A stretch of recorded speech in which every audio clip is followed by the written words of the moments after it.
The emergency session hall of the Galactic Council had never been so quiet. Director Vrathnor stood at the center of the crystal chamber, his translucent body flickering with colors that meant fear. Around him, representatives from 47 species waited in silence. They all knew what was coming. "The Vrexian swarm has broken through the outer rim defenses," Vrathnor said. His voice echoed through the chamber, translated instantly into dozens of languages. "Epsilon crossing will fall in 96 hours. Ambassador Seo-Yun Kim sat in the human section, her hands folded calmly on her desk. She had only been on the council for 6 months. Humanity was the newest member, barely noticed by the older races, but she listened carefully to every word. The holographic display showed the truth that terrified the galaxy. The Vrexian swarm appeared as a massive red cloud spreading across the star map like spilled blood. It had been growing for 100 years. 40% of the known galaxy was gone, consumed by the endless hunger of the swarm. "We have tried everything," said Council Member Thex, a being made of living metal. His voice was bitter. "Antimatter weapons, dimensional barriers. We even destroyed 3 of our own planets to stop them. Nothing works."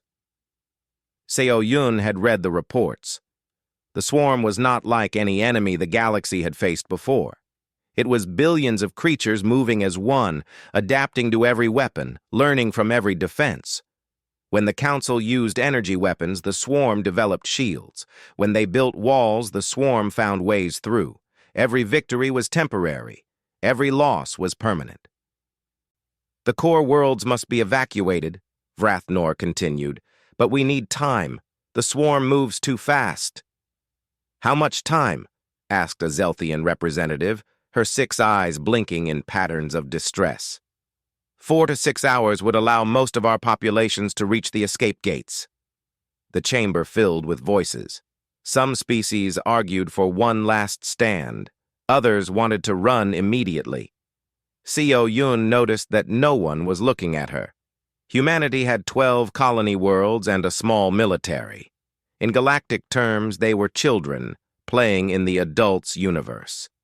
Then Vrathnor's eyes turned toward the human section.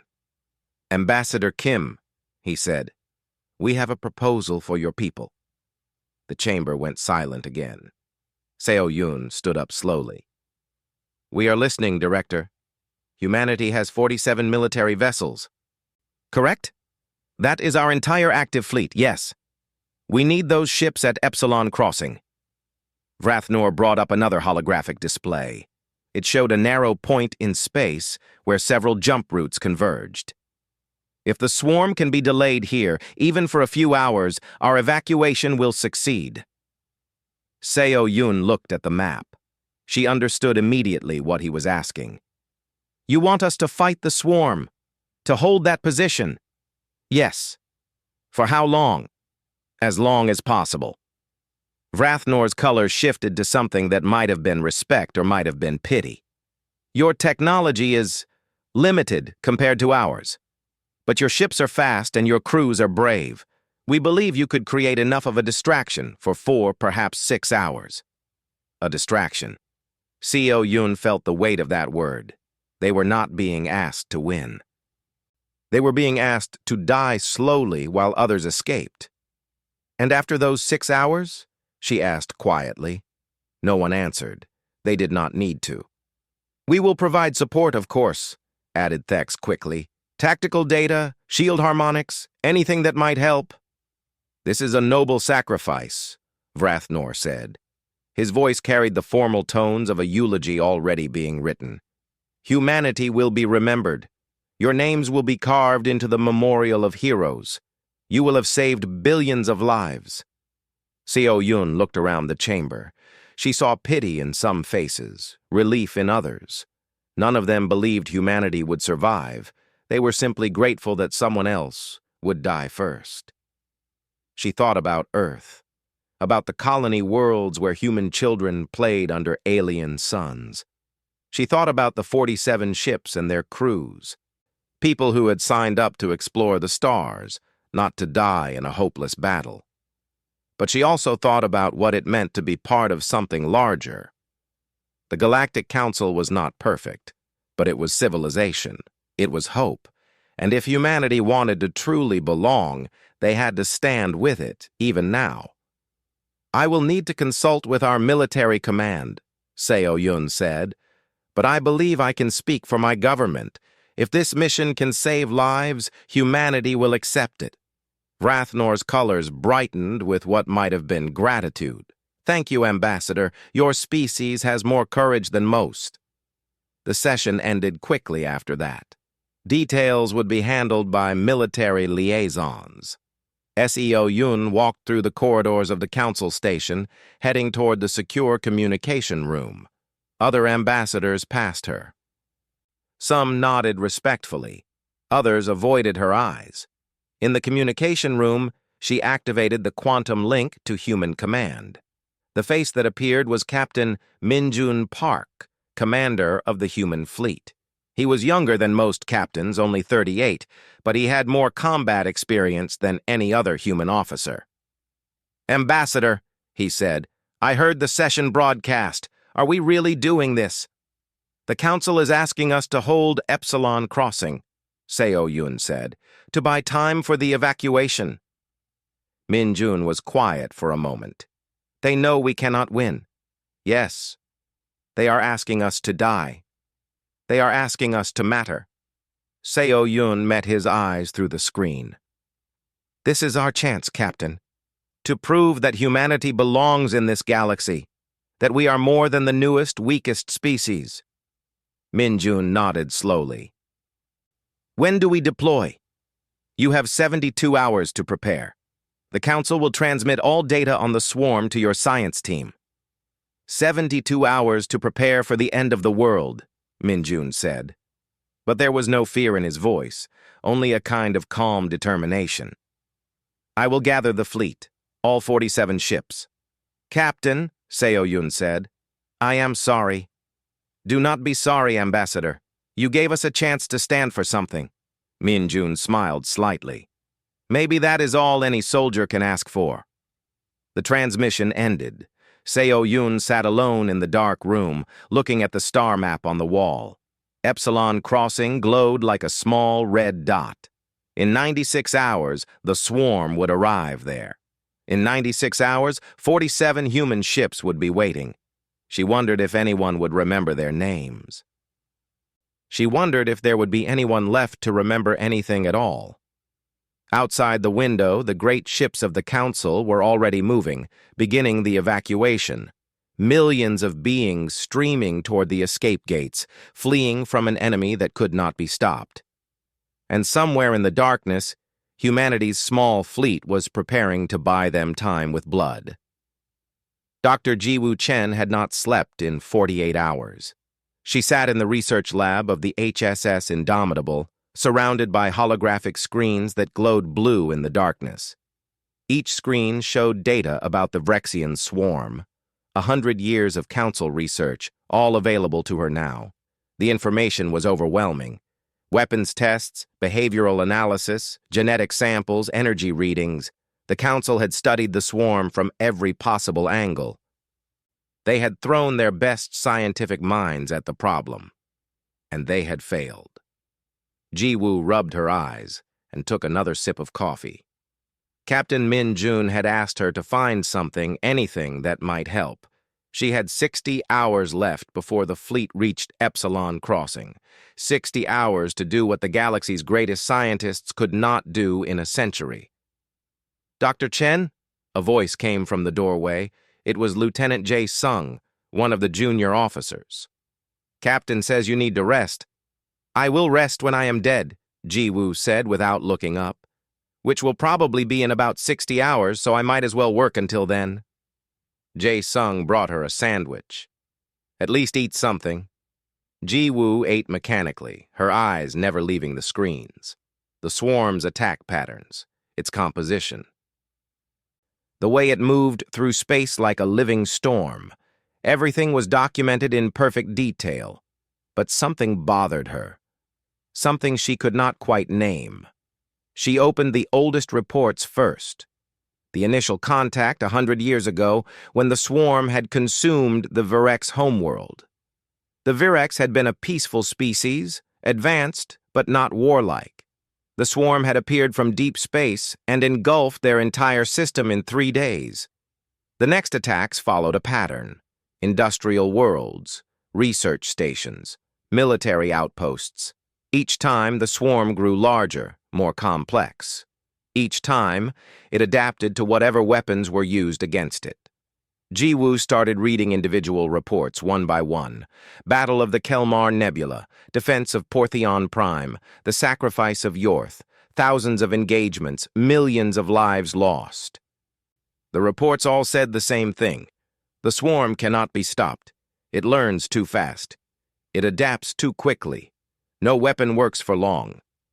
She read faster, skimming through technical specifications and tactical analyses. Her training as a xenobiologist made her look for different things than a military strategist would see. She wanted to understand the swarm as a living thing, not just as an enemy. That was when she noticed it. Every single report described what the swarm did. None of them asked why it did it. Jiwoo sat back in her chair, blinking at the screens. It was such a simple thing, such an obvious thing. But in all the data, in all the research, no one had asked the basic question. What does the swarm want? She started searching through the data differently now, not looking at battles, but at targets. Not studying how the swarm fought, but where it went. She pulled up star maps, tracking every attack over the past 100 years. Patterns emerged. The swarm did not attack randomly. It had preferences. It avoided primitive worlds. It ignored agricultural planets. It never attacked systems with low technology levels. But it always went after places with high energy output. Industrial centers, military bases, research facilities. Anywhere that used advanced council technology. Jiwoo's heart started beating faster. She opened the technical specifications for council weapons. Plasma cannons that used exotic matter. Shield generators that pulled energy from subspace. Engines that tore holes in reality to travel faster than light. Every piece of advanced technology radiated unique energy signatures. Signatures that did not exist in nature. Signatures that could be detected from light years away. She pulled up combat footage from the Battle of Kelmar Nebula, watched as council ships fired their massive weapons at the swarm, saw the swarm change direction, moving toward the ships with the most powerful weapons. "Oh no," Jiwoo whispered. "Oh no, no, no." She ran new calculations, checking energy readings against swarm behavior. The correlation was perfect. The more energy a target emitted, the faster the swarm moved toward it.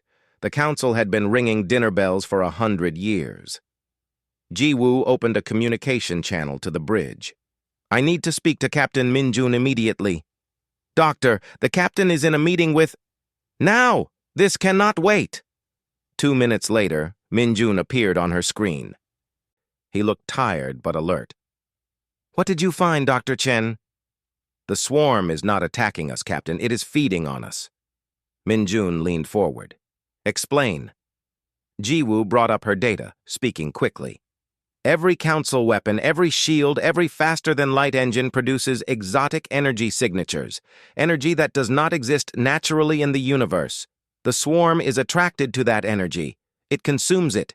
That is why it gets stronger after every battle. That is why it keeps adapting. We are not fighting it. We are feeding it. The council does not know this? They know the swarm is attracted to energy, but they think it is just tracking targets. They never considered that the energy itself is what it wants. They are too advanced to think in simple terms." Minjun was quiet, his expression thoughtful. "So every time they fight back with their super weapons, they make themselves bigger targets?" "Yes." Jiwoo pulled up a chart. "Look at this. Human technology barely registers on the exotic energy scale. Our fusion reactors, our kinetic weapons, our basic engines. To the swarm, we are practically invisible." "That is why they chose us for this mission," Minjun said slowly. They think our primitive technology makes us expendable. But actually, it makes us the only species the swarm might ignore. Jiwoo felt a strange excitement building. Captain, what if we went completely dark? Shut down every piece of Council technology they installed on our ships. Ran on pure human systems only. The swarm would not see us. It might not even notice us. Minjun stood up, pacing in front of the camera. But we still need to delay them. Just being invisible does not help if they fly right past us to the core worlds. Jiwoo had been thinking about this. What if we did not fight them? What if we led them somewhere else? Where? Somewhere that Council weapons cannot help them. Somewhere that their adaptation means nothing. Jiwoo smiled. Somewhere that uses pure physics instead of technology. She brought up a star map. Her finger pointed to a system 3 light years from Epsilon Crossing. There, that dying star, the neutron star with the gravitational anomaly. Minjun looked at the map, then at her. Understanding dawned in his eyes. You want to feed them to a black hole. Not quite a black hole, but close enough. If we can make ourselves invisible and make the swarm visible, we can be the shepherd and they can be the sheep. We lead them where we want them to go. Using what as bait? Council technology. We ask them for their power cores, unmanned vessels loaded with the most advanced energy-rich systems they have. We activate them at the right moment the swarm follows and we lead them straight into the gravity well. Minjun was quiet for a long moment. Then he smiled. It was not a happy smile. It was the smile of someone who had just realized the galaxy's greatest experts had missed something incredibly obvious. Dr. Chen, how long would this plan take to execute? Jiwoo did quick calculations. From engagement to finish? Maybe 20 minutes? 30 at most? The Council thinks we can hold for 6 hours? The Council thinks in complicated terms. They fight with super weapons and dimensional barriers. They never considered that sometimes the simplest answer is the right one. Minjun nodded. I will bring this to Ambassador Kim. She will need to convince the Council to give us their power cores. Will they listen? They think we are going to die anyway. What do they have to lose? Minjun's expression became serious. Dr. Chen, if you are wrong about this, then we die as planned, Jiwoo said simply. But if I am right, we end a 100-year war before lunch. The communication ended. Jiwoo sat back in her chair, looking at all the data on the screens.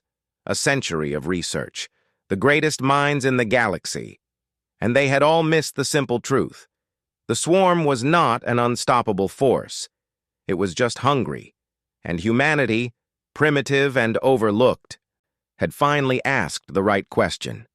Not how do we fight it, but what does it want? Sometimes, Jiwoo thought, being simple was better than being smart.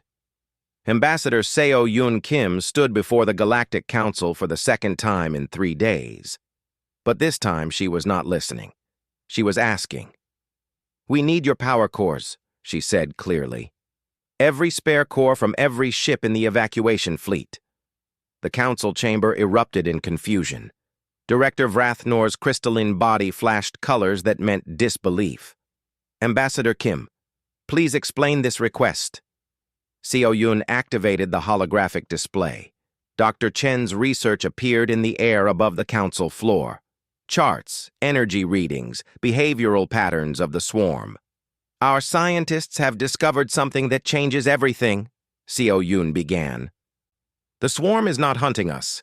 It is feeding on exotic energy signatures produced by advanced technology. Every time you fight it with your weapons, you make yourselves a bigger target. Council member Thex laughed. It was not a pleasant sound. Ambassador, we have studied the swarm for 100 years. Our greatest scientists have analyzed every aspect of its behavior. Are you suggesting that in 3 days, your people have found something we missed? Yes, Seo Yun said simply. The chamber went silent. The directness of her answer surprised them. "That is unlikely," said a Portheon representative, her voice dripping with condescension. "Your species has been in space for less than 2 centuries. You barely understand quantum mechanics. What could you possibly teach us?" Seo Yun felt anger rising but kept her voice calm. "We can teach you to ask simple questions. Your scientists studied what the swarm does. Ours asked why it does it. That is the difference." She brought up Dr. Chen's correlation charts. "Look at the data. Every attack for the past 100 years. The swarm always moves toward the highest energy signatures. It avoids low-tech worlds. It ignores natural phenomena. It only wants artificial, exotic energy." "Even if this is true," Vrathnor said, "how does this help? We cannot simply turn off our technology." "You cannot," Seo Yun agreed. "But we can. Human technology is primitive enough that the swarm barely notices it. We can go dark, become invisible to it." "Then you cannot fight it," pointed out a Zelthian representative. "We do not want to fight it. We want to lead it." Seo Yun brought up the tactical plan. Commander Hyejin Lee had spent 12 hours working out every detail. The star map showed Epsilon Crossing, the neutron star system, and the routes between them. "We will use unmanned bait ships loaded with your power cores, high energy output. The swarm will follow them. We will shepherd it toward this neutron star system. Once it crosses the event horizon of the gravity well, physics does the rest. The swarm cannot adapt to gravity itself." For a long moment, no one spoke. Then Thex laughed again, harder this time. "This is your plan? Lure the swarm with bait like a fish? Use gravity as a weapon? This is the thinking of children." "Children ask simple questions," Seo Yun said. "Sometimes that is what you need." "It will never work," said the Portheon representative. "The swarm will see through such a primitive trap." "Will it?" Seo Yun challenged. "You have been fighting it with dimensional weapons and antimatter bombs. You destroyed your own planets trying to stop it. Has it ever seen something simple?" Vrathnor's colors shifted through patterns of thought. "Even if we accepted this plan, the logistics are impossible. We need those power cores for the evacuation ships. You need spare cores, backup systems, emergency reserves." Seo Yun had done her research. "You are evacuating everything. You must have power cores sitting in warehouses, in decommissioned ships, in research facilities about to be abandoned. Give us those." "And if your plan fails?" asked a council member from the back. "If the swarm simply ignores your bait and continues to Epsilon Crossing? Then we die exactly as you already expected us to die," Seo Yun said bluntly. "But we will have died trying something new instead of repeating your failed strategies." The truth of that statement hung in the air. They had already written humanity off. The 47 ships were already considered lost. What difference did it make how they were lost? "How long would this operation take?" Vrathnor asked carefully. Captain Minjun's voice came through the communication link. He was listening from his ship. "From engagement to resolution, 17 to 20 minutes, Director." "Minutes?" Thex sounded skeptical. "We have been fighting this war for a century and you claim you can end it in minutes?" "You have been fighting it wrong for a century," Minjun said. His voice was respectful but firm. "You use complex solutions. We use simple ones. Sometimes simple is better." Another long silence. Seo Yun could see the calculations happening behind alien eyes. They did not believe the plan would work, but they also had nothing to lose. The humans were dead already in their minds. "What if the swarm adapts?" asked a young council member. "It always adapts." "Adapts to what?" Dr. Chen's voice joined the communication. "Gravity is not a weapon. It is a fundamental force. You cannot evolve resistance to physics. The swarm consumes technology, learns from energy patterns. But gravity just is. There is nothing to learn." Vrathnor's colors cycled through deep blue patterns. Seo Yun had learned enough about his species to know this meant he was genuinely considering it. The risk is minimal, Seo Yun pressed. We are already in position to die. Let us die trying something that might actually work.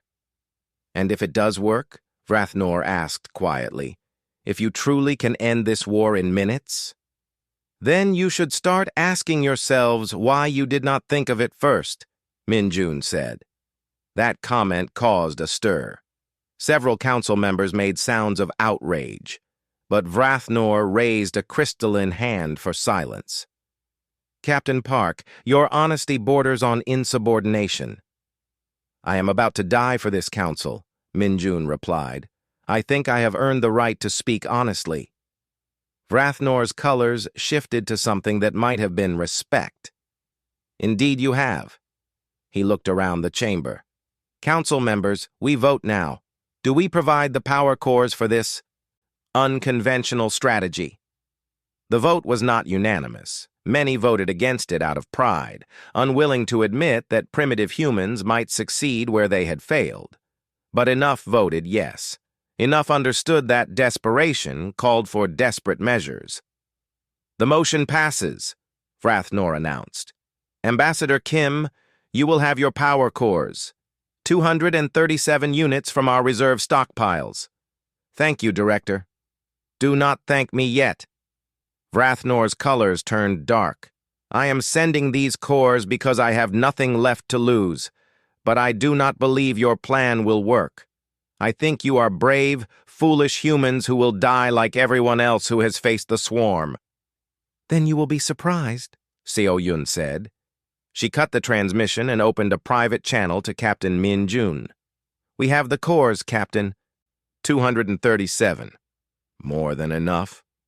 Min-jun sounded satisfied. Commander Lee says we only need about 50 for the bait ships. The rest we can use to create a trail, make the swarm follow us like breadcrumbs. The Council thinks we are fools. The Council thought the swarm was unstoppable. The Council has been wrong before. Min-jun paused. Ambassador, what if we actually pull this off? Then we will have saved the galaxy in 17 minutes. They gave us hours to die. We are going to give them centuries to live, and they will hate us for it. Seo Yun smiled. Let them hate us, Captain, as long as they are alive to do it. The communication ended.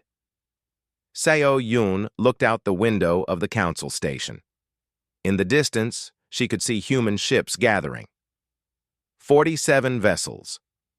Small and unremarkable compared to the massive Council dreadnoughts.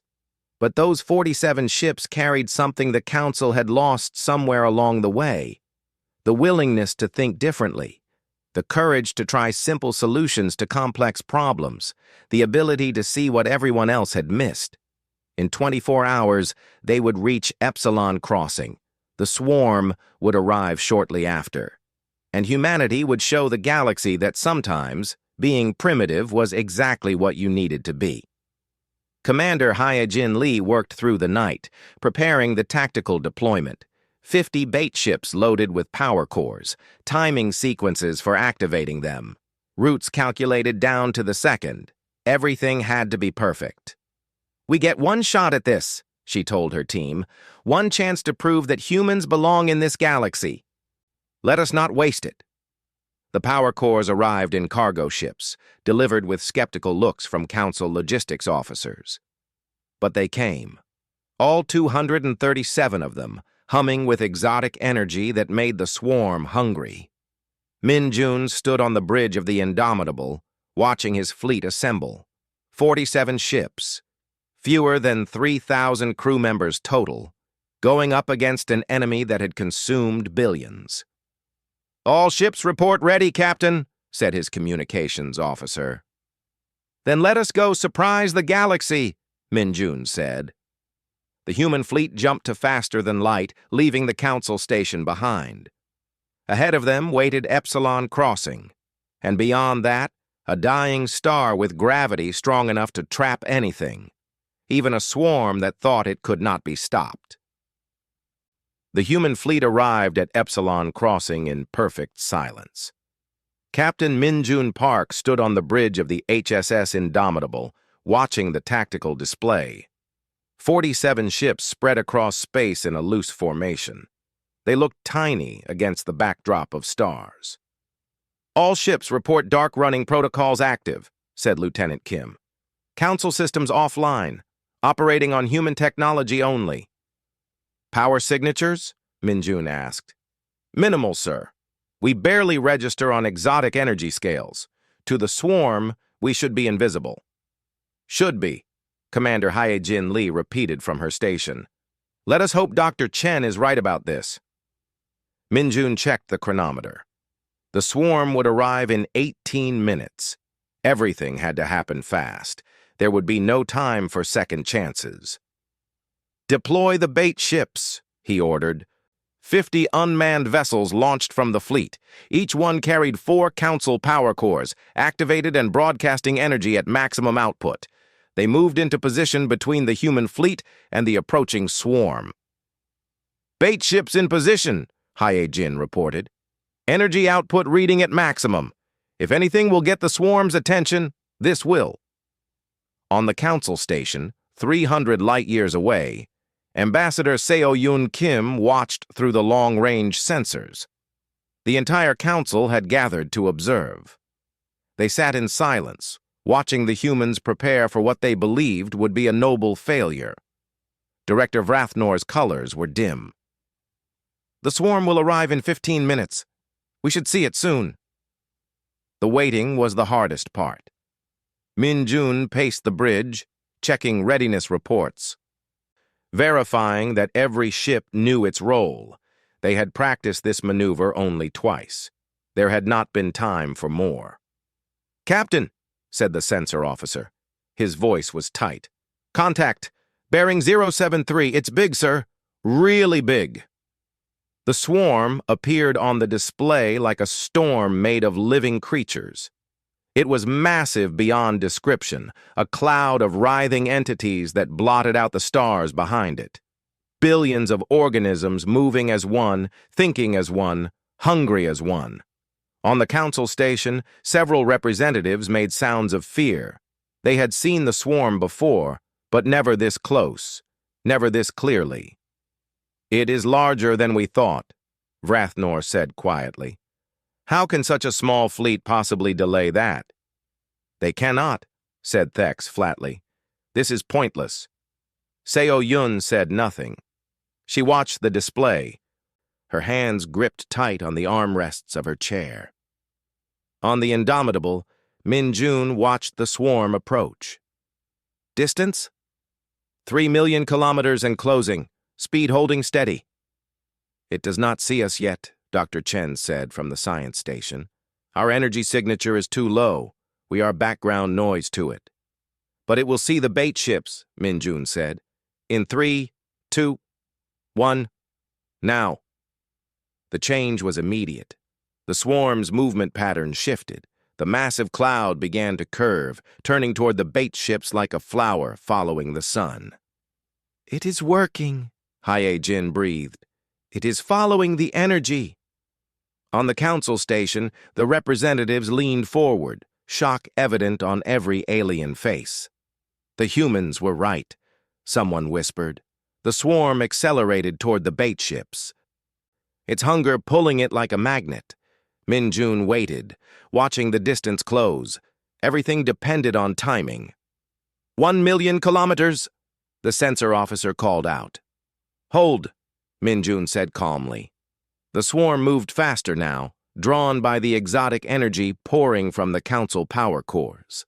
It completely ignored the human ships, just as Dr. Chen had predicted. They were invisible, irrelevant, beneath notice. 500,000 kilometers. "Activate the trail," Minjun ordered. Hae-Jin worked her controls. More power cores activated in sequence, creating a path through space. Each one was mounted on a small thruster, able to move slowly but steadily. The trail led away from Epsilon Crossing, away from the populated systems, toward the dying star, 3 light-years distant. "Swarm is following," Chen reported. "It is taking the bait perfectly." "Begin shepherd maneuvers," Minjun said. Nice and easy. We are just guiding it along. The human ships moved silently through space, using basic chemical thrusters that produced almost no exotic energy.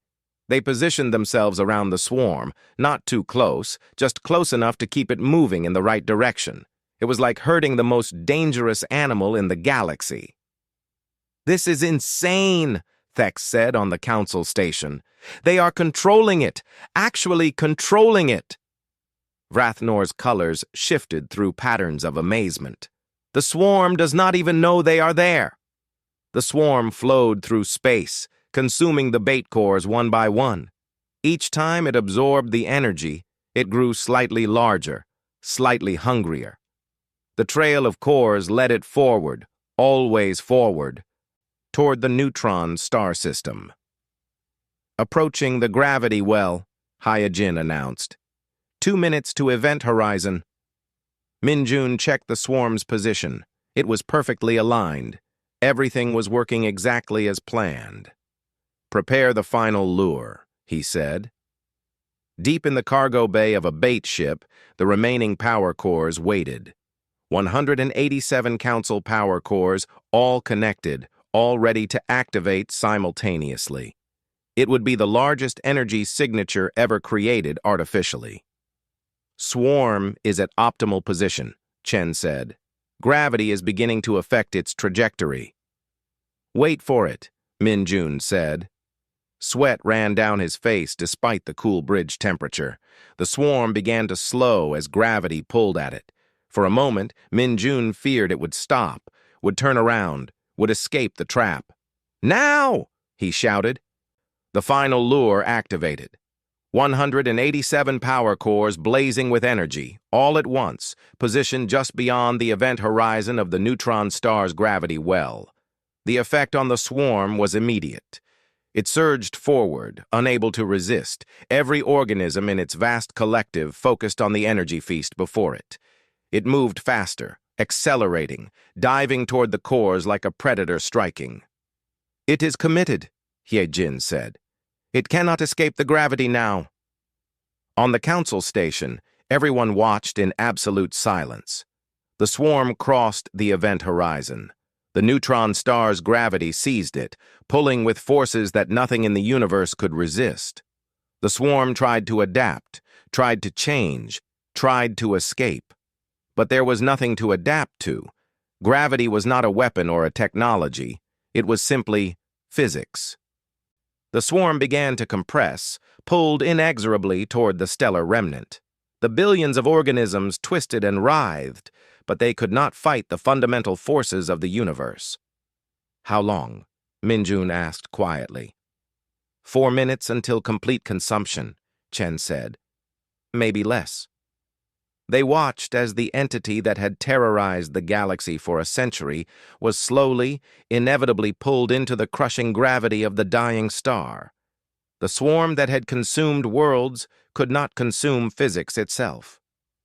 3 minutes passed, then 4, then 5. Sensor reading clear, the sensor officer said. His voice shook. The swarm is gone, completely gone. Minjun looked at the chronometer. From the moment the swarm had arrived at Epsilon Crossing to the moment it disappeared into the gravity well, exactly 17 minutes had passed. 17 minutes to end a 100-year war. On the Indomitable, the bridge crew sat in stunned silence. Then someone started laughing. Then someone else. Within moments, the entire bridge was filled with the sound of relief and disbelief and triumph. Did we just... Lieutenant Kim started. We did, Minjun said. He felt dizzy, like the gravity of what they had done was pulling at him. We actually did it. On the council station, the silence was different. It was the silence of people whose entire understanding of the universe had just changed. Director Vrathnor stood slowly. His crystalline body flickered through colors that had no name in human languages. The war is over, he said. The humans ended it in 17 minutes. Thex stared at the empty display where the swarm had been. Impossible. Clearly not impossible, said the Zelthian representative softly. We just watched it happen. Seo Yun allowed herself a small smile. Sometimes the simple answer is the right answer. Min Jun opened a fleet-wide channel. All ships, report status. One by one, the reports came in. All 47 ships intact. 0 casualties. Mission complete. Well done, Min Jun said to his crew, to his fleet, to humanity. We were given hours to die. Instead, we gave the galaxy centuries to live. He opened a channel to the council station. Director Vrathnor, this is Captain Park. Epsilon Crossing is secure. The swarm has been neutralized. We are ready to assist with evacuation efforts if needed. There was a long pause before Vrathnor responded. Captain Park, we were wrong. About everything. You were not wrong about the swarm being dangerous, Min Jun said. You were just fighting it the wrong way. Sometimes you need a fresh perspective. Sometimes you need someone who asks simple questions. Sometimes, Vrathnor said quietly, you need someone primitive enough to see what advanced minds miss. The word primitive might have been an insult before, but now, somehow, it felt like respect. 3 days after the swarm disappeared into the neutron star, the Galactic Council held a special session. This time, every seat in the chamber was filled. Representatives from species across the galaxy had come to witness what would happen next. Ambassador Seo Yun Kim walked to the center of the crystal floor. She felt the weight of thousands of eyes on her. Some were grateful, some were ashamed. Some were still processing what humanity had done. Director Vrathnor stood to address the assembly. His crystalline body glowed with colors that meant solemnity and respect. 3 days ago, we asked humanity to sacrifice themselves to buy us time, he began. His voice echoed through the vast chamber. We gave them hours to die. They gave us something very different. The holographic display activated, showing the final moments of the swarm being consumed by gravity. The recording had been broadcast across the galaxy. Every species, every world, every station had watched it. The nightmare that had haunted civilization for a century ended in 17 minutes. Humanity did not just save us, Vrathnor continued. They showed us our own failure. For 100 years, we threw our most advanced technology at the swarm. We used weapons that could tear apart reality. We built barriers between dimensions. We sacrificed entire worlds. And we failed. He turned to look directly at Seo Yun. Then came humanity, primitive by our standards, barely capable of faster-than-light travel. Using technology we would consider obsolete, and they succeeded where we could not. Council member Thex rose from his seat. The living metal of his body seemed dimmer than usual. I wish to make a statement. Vrathnor gestured for him to proceed. I voted against providing the power cores, Thex said. His voice was heavy with something that might have been shame. I called the human plan childish.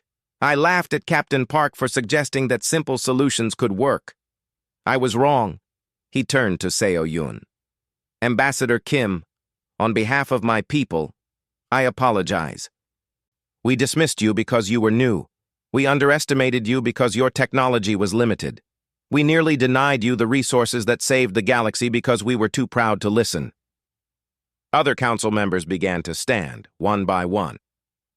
My people also apologize, said the Zelthian representative. We thought advanced meant better. We forgot that wisdom can come from unexpected places.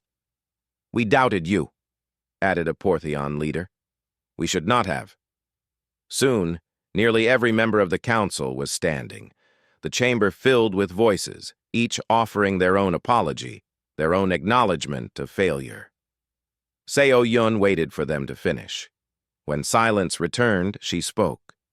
You did not fail because you were stupid, she said. You failed because you were too smart. You looked for complex answers to a complex problem. You forgot to ask the simple questions. What does it want? Why does it do this? Where is it going? She walked slowly around the chamber floor, making eye contact with different representatives. Dr. Chen is a xenobiologist. She studies living things. She does not build weapons or design shields. She just asked what any biologist would ask about any creature. What does it eat? That simple question changed everything.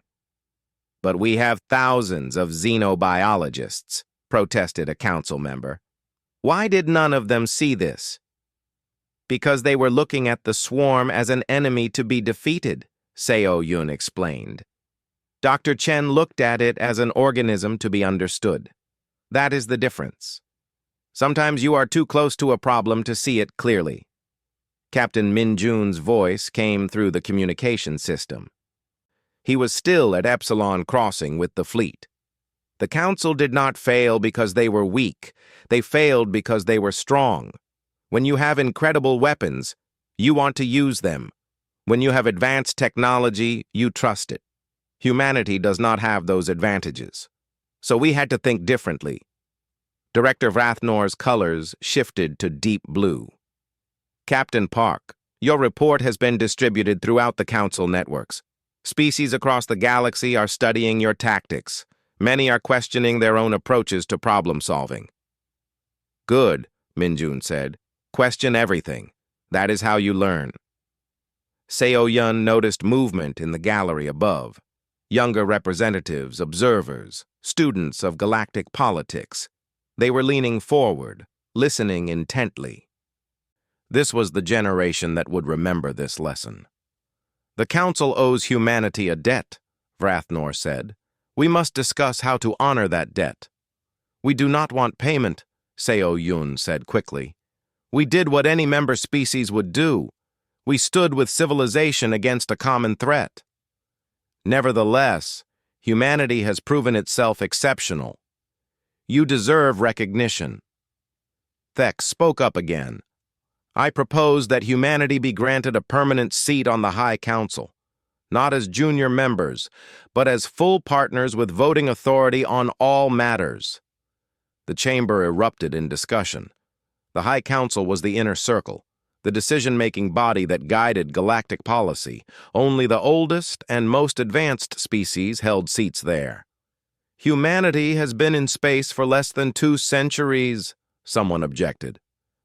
The youngest current High Council member has been spacefaring for 12,000 years. And yet humanity solved a problem we could not solve in 100 years, Thex countered. Age does not equal wisdom. They have proven their worth. The debate continued for nearly an hour. Finally, Vrathnor called for a vote. The result was overwhelming. Humanity would join the High Council. Seo Yun felt emotion rising in her chest. 6 months ago, humanity had been the newest, weakest species in the Council. Now they were being elevated to the highest level of galactic government. There is one condition, Vrathnor added. His colors became serious. Humanity must agree to share your perspective, your way of thinking. We want human advisors in our research facilities, our military academies, our policy institutes.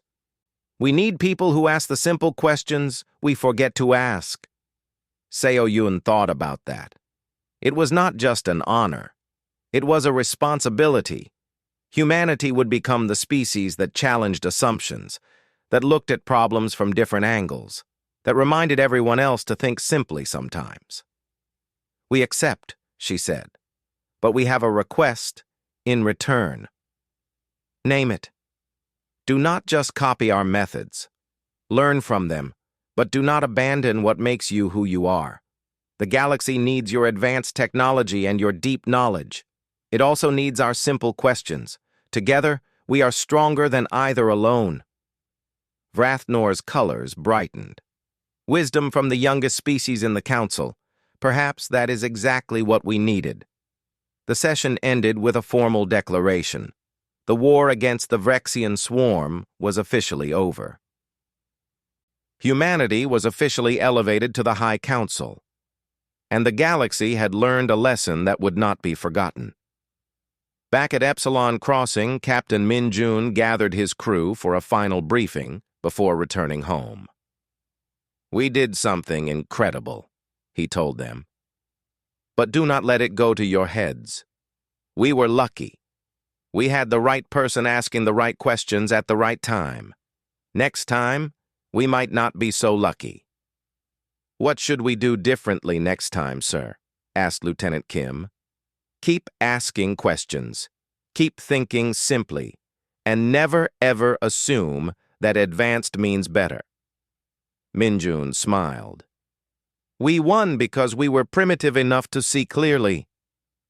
Let us not lose that as we grow more advanced ourselves. Dr. Chen stood near the back of the group. Someone asked her how it felt to save the galaxy. I just asked what the swarm ate, she said with a shrug. Any biologist would have asked the same thing.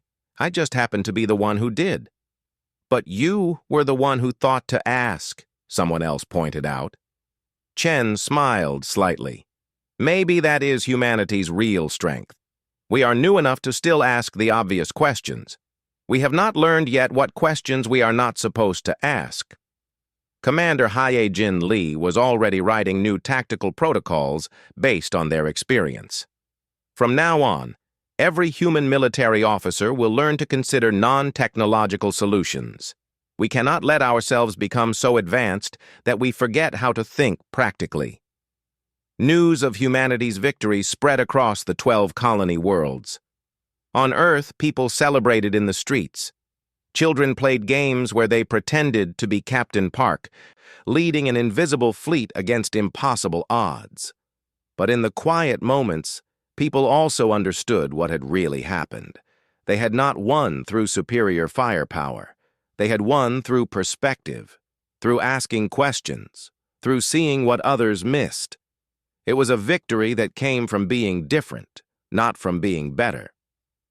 Ambassador Seo Yun Kim stood in her quarters on the council station, looking out at the stars. Somewhere out there, 47 human ships were returning home. 3,000 crew members who had expected to die were instead coming home as heroes. They had been given hours to fail. They had taken minutes to succeed.